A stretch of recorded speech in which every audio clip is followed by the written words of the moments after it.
वर्धमान नामक शहर में एक बहुत ही कुशल व्यापारी दंतिल रहता था। राजा को उसकी क्षमताओं के बारे में पता था, जिसके चलते राजा ने उसे राज्य का प्रशासक बना दिया। अपने कुशल तरीकों से व्यापारी दंतिल ने राजा और आम आदमी को बहुत खुश रखा। कुछ समय के बाद व्यापारी दंतिल ने अपनी लड़की का विवाह तय किया। इस उपलक्ष्य में उसने एक बहुत बड़े भोज का आयोजन किया। इस भोज में उसने राज परिवार से लेकर प्रजा तक सभी को आमंत्रित किया। राजघराने का एक सेवक जो महल में झाड़ू लगाता था, वह भी इस भोज में शामिल हुआ, मगर गलती से वह एक ऐसी कुर्सी पर बैठ गया जो केवल राज परिवार के लिए रखी हुई थी। सेवक को उस कुर्सी पर बैठा देखकर व्यापारी दंतिल को गुस्सा आ जाता है और वह सेवक को धुतकार कर वहां से भगा देता है। सेवक को बड़ी शर्मिंदगी महसूस होती है और वह व्यापारी दंतिल को सबक सिखाने का प्रण लेता है।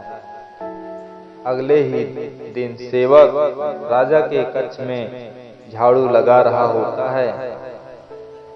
वह राजा को अर्धनिद्रा में देखकर बड़बड़ाना शुरू करता है। वह बोलता है, इस व्यापारी दंतिल की इतनी मजाल कि वह रानी के साथ दुर्व्यवहार करे। यह सुनकर राजा की नींद खुल जाती है और वह सेवक से पूछता है, क्या यह वाकई में सच है? क्या तुमने व्यापारी दंतिल को दुर्व्यवहार करते देखा है? सेवक तुरंत राजा के चरण पकड़ता है और बोलता है, मुझे माफ कर दीजिए, मैं कल रात को सो नहीं पाया। मेरी निद्रा पूरी नहीं होने के कारण कुछ भी बड़बड़ा रहा था। यह सुनकर राजा सेवक को कुछ नहीं बोलता, लेकिन उसके मन में शक पैदा हो जाता है। उसी दिन से राजा व्यापारी दंतिल के महल में निरंकुश घूमने पर पाबंदी लगा देता है और उसके अधिकार कम कर देता है। अगले दिन जब व्यापारी दंतिल महल में आता है तो उसे संतरिया रोक देते हैं। यह देखकर व्यापारी दंतिल बहुत आश्चर्यचकित होता है। तभी वहां पर खड़ा हुआ सेवक मजे लेते हुए बोलता है, अरे संतरियों, जानते नहीं ये कौन है? ये बहुत प्रभावशाली व्यक्ति हैं जो तुम्हें बाहर भी फिकवा सकते हैं, ठीक वैसे ही जैसा इन्होंने मेरे साथ अपने भोज में किया था। अनिक सावधान रहना। यह सुनते ही व्यापारी दंतिल को सारा माजरा समझ में आ जाता है। वह सेवक से माफी मांगता है और सेवक को अपने घर पर बुलाता है। व्यापारी दंतिल सेवक की खूब आवभगत करता है। फिर वह बड़ी विनम्रता से भोजन वाले दिन किए गए अपमान के लिए क्षमा मांगता है और बोलता है कि उसने जो भी किया गलत किया। सेवक बहुत खुश होता है और व्यापारी दंतिल से बोलता है, आप चिंता न करें, मैं राजा से आपका खोया हुआ सम्मान आपको जरूर वापस दिलाऊंगा। अगले दिन राजा के कक्ष में झाड़ू लगाता हुआ सेवक फिर से बड़बड़ाने लगता है, हे भगवान, हमारा राजा तो इतना मूर्ख है कि वह गुसल खाने में कीड़े खाता है। यह सुनकर राजा क्रोधित हो जाता है और बोलता है, मूर्ख, तुम्हारी ये हिम्मत! तुम अगर मेरे कक्ष के सेवक न होते तो तुम्हें नौकरी से निकाल देता। सेवक फिर राजा के चरणों में गिर जाता है और दोबारा कभी न बड़बड़ाने की कसम खाता है। राजा भी सोचता है कि जब यह मेरे बारे में इतनी गलत बातें बोल सकता है तो इसने व्यापारी दंतिल के बारे में भी गलत बोला होगा। राजा सोचता है कि उसने बेकार में व्यापारी दंतिल को दंड दिया। अगले ही दिन राजा व्यापारी दंतिल को महल में उसकी खोई प्रतिष्ठा वापस दिला देता है। सीख। व्यक्ति बड़ा हो या छोटा, हमें हर व्यक्ति के साथ समान भाव से ही पेश आना चाहिए। दमनक से यह कथा सुनकर संजीवक ने कहा, ठीक है, तुम जो कहते हो वही करूंगा। अब दमनक उसे साथ लेकर पिंगलक के पास आया, बोला, महाराज, मैं संजीवक को ले आया। संजीवक ने पिंगलक को नमस्कार किया और पास ही बैठ गया। पिंगलक ने संजीवक बैल के ऊपर अपना दाहिना हाथ रखते हुए पूछा, आप इस वन में कहाँ से आए हैं? यहाँ कुशल से तो रहते हैं?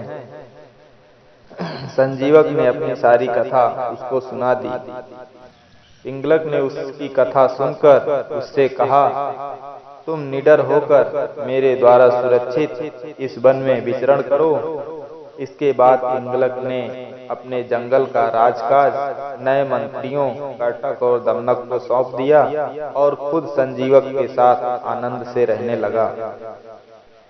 संजीवक ने कुछ दिनों में ही अपनी बुद्धि के प्रभाव से जंगली पिंगलक की हिंसक आदतें छुड़ाकर उसे ग्राम्य धर्म में लगा दिया। पिंगलक भी उसकी बातों में रुचि लेने लगा। उसकी हिंसा की वृत्ति समाप्त हो गई। वह अब हिरणों और दूसरे जानवरों को अपने नजदीक नहीं आने देता था। कर्टक और दमनक को भी दूर ही रखता था। परिणाम यह हुआ कि सिंह के शिकार से बचे हुए भोजन से ही पेट भरने वाले छोटे छोटे जानवर भूख से व्याकुल हो गए। कर्टक, दमनक और दूसरे जानवर इस स्थिति पर चिंता करने लगे। वह सोचने लगे कि जब भगवान शंकर के गले में लिपटा हुआ सांप गणेश जी के वाहन चूहे को निगल जाना चाहता है, जब कार्तिकेय का वाहन मोर शंकर जी के सांप को खाना चाहता है, जब सांप को मारकर खाने वाला मोर को पार्वती का वाहन सिंह खाने की इच्छा रखता है, तब यह अहिंसा का नाटक क्यों?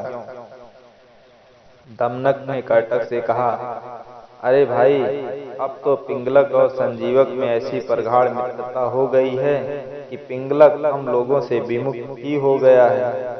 हमारे कितने ही साथी भी भाग गए। हमें राजा को समझाना चाहिए।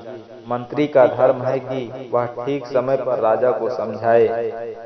कर्टक ने कहा, तुमने ही तो यह आग लगाई। तुम्ही ने इस घास चरने वाले जानवर को हमारे स्वामी का मित्र बनाया है। दमनक बोला, यह सच है, दोस्त तो मेरा ही है, पिंगलक का नहीं। किंतु मैंने जैसे उनकी मित्रता कराई थी, वैसे ही अब उनकी मित्रता को भंग भी करा दूंगा। कर्टक ने कहा, लेकिन संजीवक बैल होने पर भी बड़ा बुद्धिमान प्राणी है। उधर सिंह पिंगलक भी भयानक है। यह ठीक है कि तुम्हारी बुद्धि तेज है, फिर भी तुम इन दोनों को अब अलग करने में समर्थ कैसे हो पाओगे?